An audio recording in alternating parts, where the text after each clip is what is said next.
पूज्याय राघवेन्द्राय सत्यधर्मरताय च भजतां कल्पवृक्षाय नमतां कामधेनुवे कृष्णाय वासुदेवाय देवकी नंदनाय च நந்தகோபகுமாராய கோவிந்தாய நமோ நமக.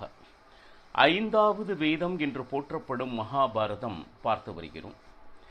தர்மத்தின்படி கிடைக்க வேண்டிய ராஜ்யத்தை பலமுறை கேட்டும் தர மறுத்த கௌரவாதிகள் எப்படியாவது அதனை பெற்றுத்தர வேண்டும் என்று பகவான் கிருஷ்ணனை பிரார்த்திக்க அஸ்தினபுரம் சென்று திருதராஷ்டிரனுக்கு வேண்டிய புத்திமதிகளை கூறினார்.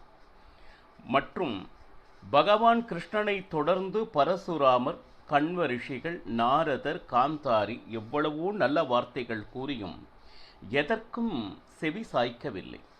மாறாக தூதுவனாக வந்த பகவான் கிருஷ்ணனையே கட்டி போட எத்தனிக்க அவன் விஸ்வரூப தரிசனம் காண்பித்து பக்தர்களை சந்தோஷப்படுத்தினான்.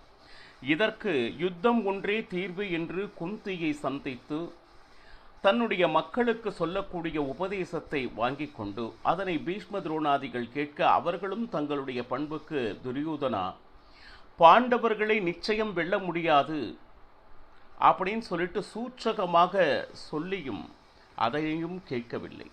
கர்ணனை சந்தித்து அவனுடைய பிறப்பினுடைய ரகசியத்தை பகவான் கிருஷ்ணன் கூறி பாண்டவர்களில் நீயே மூத்தவன், நீ ராஜ்யம் ஆள வேண்டும் என்று கேட்ட பொழுதும் அதனை மறுத்தான் கர்ணன்.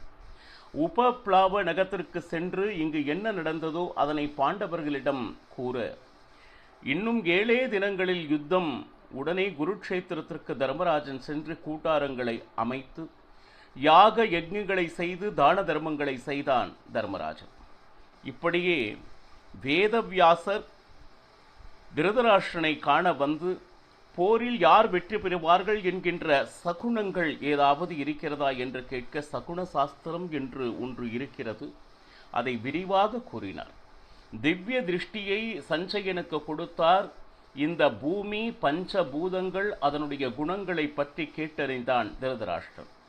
சில நாள் கழித்து சஞ்சயன் வரும் பொழுது என்ன நடந்தது போர்க்களத்தில் என்று கேட்க 10வது நாள் போரில் பீஷ்மர் தன்னுடைய என்ன சொல்லுது உயிரிழந்தார் என்கின்ற ஒரு செய்தியை கூற திருதராஷ்டிரனுக்கு மிகப்பெரிய அதிர்ச்சி.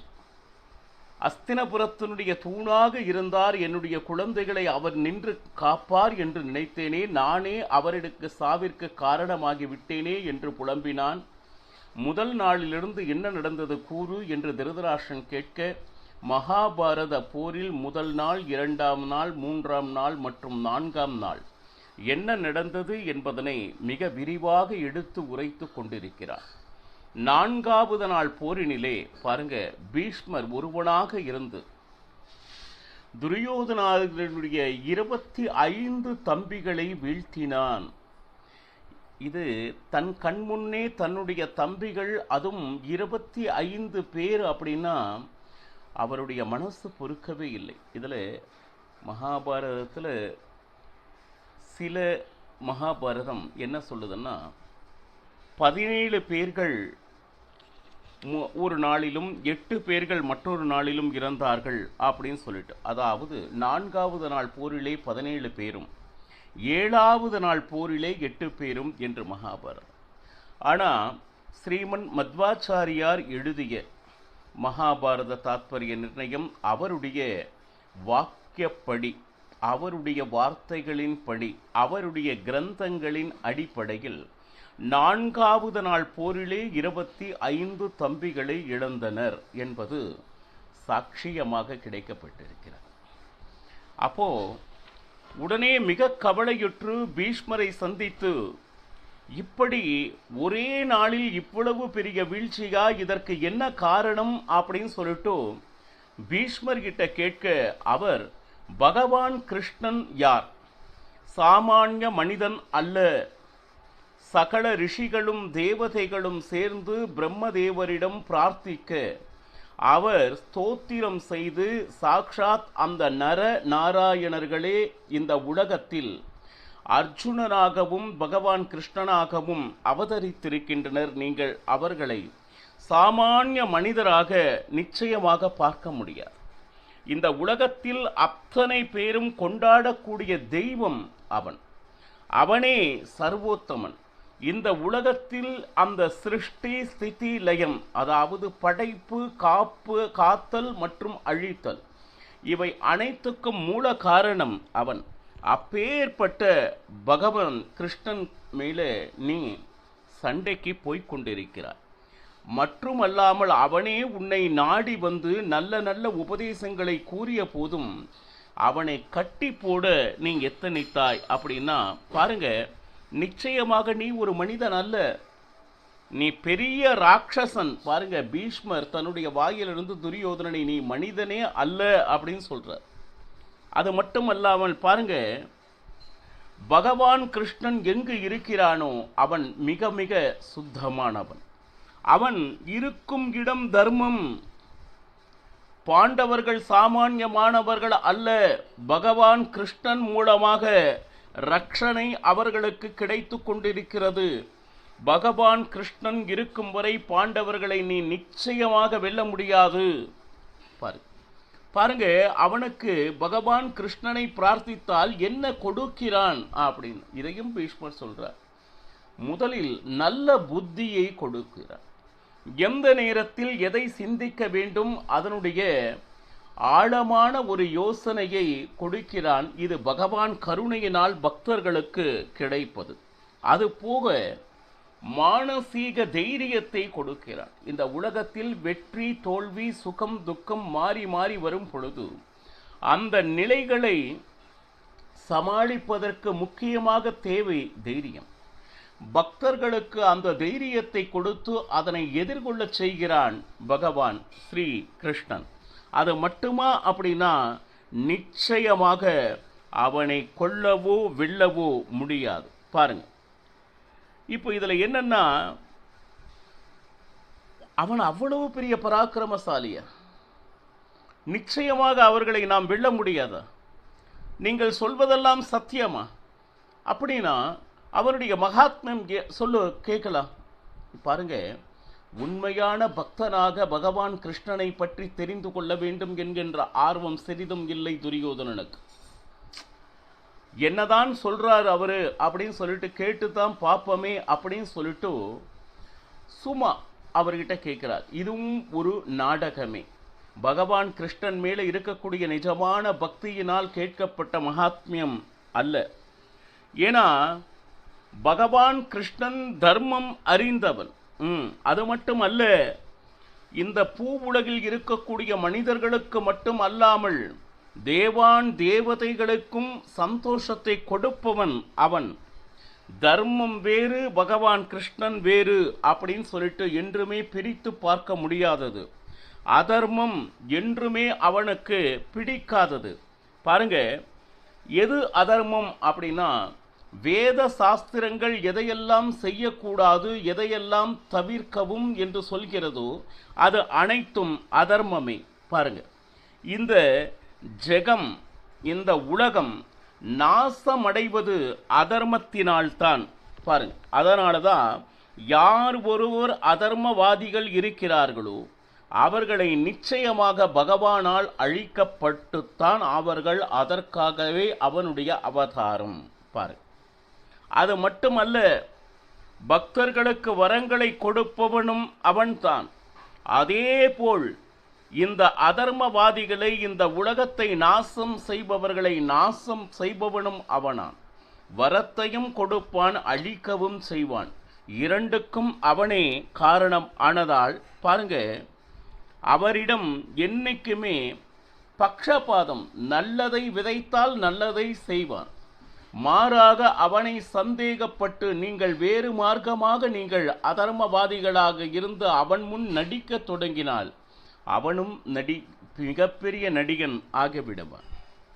பாருங்க, எந்த நிலையிலும் பக்தர்களுடைய புத்தியை கெடாமல் பார்த்து கொள்வான். பாருங்க, இந்த இடத்துல உன்னுடைய புத்தி திருந்த முடியாத அளவிற்கு கெட்டிருக்கிறது துரியோதனா. பீஷ்மாச்சாரியார் நேரடியாக சொல்றார். அது மட்டுமல்ல, ஏன்னா அநாகரிகமாக நடந்தவன் நீ.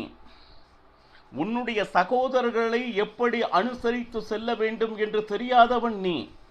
எவ்வளவு அநியாயங்களை செய்ய முடியுமோ அவ்வளவு அபமானங்களை அவருக்கு செய்தவர் நீ. உங்கள் வீட்டு பெண்ணை, அதாவது மருமகளாக வந்தவள் நிச்சயமாக நம்ம வீட்டினுடைய மகள் போல், அவளை சபையில் எவ்வளவு பெரிய அவமானம் செய்தாய் பாருங்க. இதை எந்த காரணத்திலும் பாருங்க, இறைவனுக்கு கொஞ்சமும் பிடிக்காத ஒரு விஷயம். அவர்களுக்கு எவ்வளவுதான் பக்தர்களுக்கு கஷ்டம் வந்தாலும் காப்பாற்றுவ பகவான் கிருஷ்ணன் அவரோடே இருக்கிறான். பார், தர்மராஜன் நிச்சயமாக புத்திசாலி. நீ நினைக்கிறாய் இதையெல்லாம் பார்த்து கொண்டு ஒரு சத்திய தர்மத்தை வைத்து கொண்டு போருக்கு வரவில்லையே என்று நீ நினைத்து கொண்டிருக்கிறாய். இல்லை, அந்த நிதானத்தை, அந்த தர்மத்தை நிச்சயமாக, ஏனெனில் அவனுடைய நம்பிக்கை முழுவதும் பகவான் கிருஷ்ணன் என்னை என்றுமே கைவிட மாட்டான் என்கின்ற நம்பிக்கை விபரீதமாக தர்மராஜனுக்கு இருந்தது. ஆனால் உன்னுடைய புத்தி கெட்டதனால் பாருங்க, எந்த செயல் செய்தாலும் பாண்டவர்கள் என்ன செய்கிறாங்க, பகவான் கிருஷ்ணனை கேட்காது, அவரது அனுமதி பெறாது எந்த காரியத்தையும் செய்வதில்லை. அதனால்தான் அவர்கள் எல்லா விஷயத்திலும் ஜெயித்து வருகிறார்கள். ஆனால் மாறாக பகவான் கிருஷ்ணனை நீ துச்சமென நினைக்கிறாய். அவனை ஏதோ வித்தைக்காரன், மாயக்காரன் என்று நீ நினைத்து கொண்டிருக்கிறாய். உனக்கு தோல்வி வந்து கொண்டிருக்கிறது. பீஷ்மர் சொல்றார், நான் ஏற்கனவே சொன்னேன் துரியோதனா, நிச்சயமாக பாண்டவர்களை யுத்தத்தில் வெல்ல முடியாது. ஆனால் நான் மட்டுமல்ல, எத்தனை பேர் நல்வார்த்தைகள் உபதேசங்களை கூறினாலும் நீ கேட்கவில்லை. அது மட்டுமா பாருங்க, இது எல்லாம் கேட்டுட்டு சும்மா தலையாட்டி ஒரு நமஸ்காரம் வேண்டுமென்றே ஒரு நாடகமாக நடித்து கொண்டு, அப்படின்னா பகவான் கிருஷ்ணன் பெரியவன் தான், நிச்சயமாக அவனுக்கு ஒரு நமஸ்காரம் என்று நமஸ்காரம் செய்வது போல் நடித்து விட்டு அங்கிருந்து கிளம்பினான். 4வது நாள் யுத்தம் இத்துடன் முடிவடைந்தது. 5வது நாள் யுத்தம் ஆரம்பமானது. 5வது நாள் யுத்தம் ஆரம்பிக்கும் வேளையிலே பீமனுடைய பராக்கிரமம் சாமானியமல்ல. பாருங்க, 10 சகோதரர்கள், துரியோதனுடைய 10 சகோதரர்கள் யாரு, பீமன் மேலே வானமழை பொழிந்த. ஏன்னா தன்னுடைய தம்பிகள் 25 பேரை இழந்திருக்கிறார்கள் இல்லையா? அப்போ அந்த கோபம், வானமழை பொழிந்து கொண்டிருந்தார்கள். இதை பார்த்த உடனே துரியோதனனும் வந்தார். துரியோதனனும் சேர்ந்து துரியோதனன் பீமன் ஒரு பக்கம் யுத்தம் செய்து கொண்டிருக்கிறார்கள். மற்றொரு பக்கம் திருஷ்டத்யும்னன் இதை பார்த்து கொண்டிருந்து பீமனுடைய சகாயத்திற்காக ஓடி வந்தான். நான் ஏற்கனவே கூறியிருக்கிறேன், பீமசேனனும் சரி திருஷ்டத்யும்னனும் மிக நெருங்கிய நண்பர்கள்.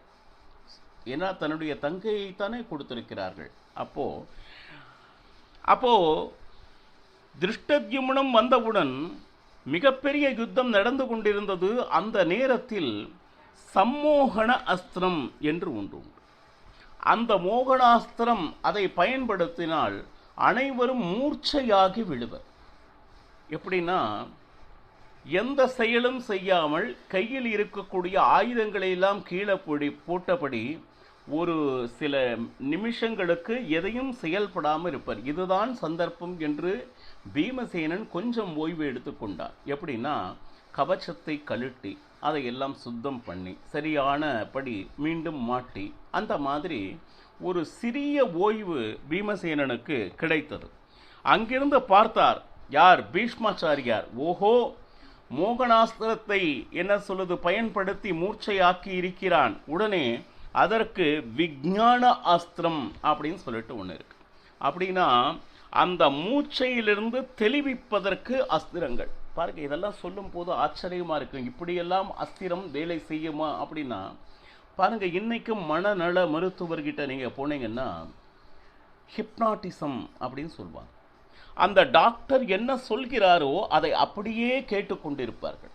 அது மட்டுமல்ல, இன்னும் 5 வருடம் பின்னாடி போ, 20 வருடம் முன்னாடி இப்போ உனக்கு 5 வயது என்று நினைத்து கொள்ளணும். 5 வயதில் என்ன நடந்ததோ நம்மை அறியாமல் நாம் சொல்லி கொண்டிருக்கோம். இதெல்லாம் இருக்கா, நம்ப முடியுமா என்றால் பாருங்க, அந்த அனுபவம் நமக்கு வராதவரை எதையும் அவ்வளவு எளிதில் நம் மனம் ஒப்புவதில்லை. எல்லாத்தையும் அனுபவப்பட்டுத்தான் தெரிந்து கொள்ள வேண்டும் என்றால் அனைத்தையும் இந்த உலகத்தில் நிச்சயமாக அனுபவப்பட்டு விட முடியாது ஒரு ஜென்மத்தில். ஒவ்வொரு விதமான அனுபவம் ஒவ்வொரு ஜென்மத்தில் ஒவ்வொருவருக்கும் ஒவ்வொரு சூழ்நிலையிலும் ஏற்படும். அப்போ சொல்லும் போது வராத நம்பிக்கை அனுபவித்த நாள் நிச்சயமாக வந்துவிடும். எத்தனையோ விஷயங்கள் இளைஞனாக இருந்த பொழுது ஏற்க முடியாத பல விஷயங்களை கொஞ்சம் வயது முதிர்ந்து அந்த மெச்சூரிட்டி என்று வரும் பொழுது அதை அனைத்தையும் நம்பக்கூடிய எத்தனையோ பக்தர்களை நாம் பார்த்திருக்கிறோம். மேலும் என்ன நடந்தது என்பதனை நாளையும் பருகலாம். சர்வம் ஸ்ரீ கிருஷ்ணார்ப்பணமஸ்து. ஹரே ஸ்ரீனிவாசா.